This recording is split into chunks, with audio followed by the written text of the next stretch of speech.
আমরা ইনশাআল্লাহ আজকে আল্লাহর কাছে শপথ করছি, আল্লাহ তাআলা এই ধনুট আমাদের কাছে আমানত, এই ধনুটের পরিবেশটা আমরা দিন কায়েমের জন্য অবশ্যই উপযুক্ত করবো ইনশাআল্লাহ।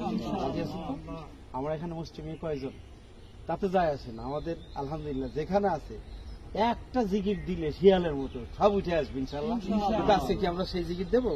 না, আমরা জিকির দেবো না। তো আজকে এখানে জিকির দেওয়ার কোনো প্রয়োজনীয়তা আমাদের এখানে নেই। তবে আমরা যে শপথ গ্রহণ করি দিন কায়েমের এই কাজটাকে আমরা তারা নিতে পারার জন্য চেষ্টা করি। এই বাংলাদেশ আমাদের বাংলাদেশ, এটা মানে ওই রকম ভালোবাসার দরকার নেই যে ভালোবাসা বদলে গেছে, ওই রকম না। হৃদয় দিয়ে আমরা ভালোবেসে এই বাংলাদেশ, এই সবুজ চত্বরে আমরা এখানে দিন কায়েম করে মানুষের অধিকার আমরা ইনশাআল্লাহ নিশ্চিত করবই করবো।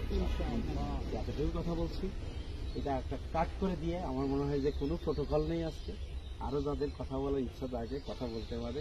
Stop it and start it please. Okay.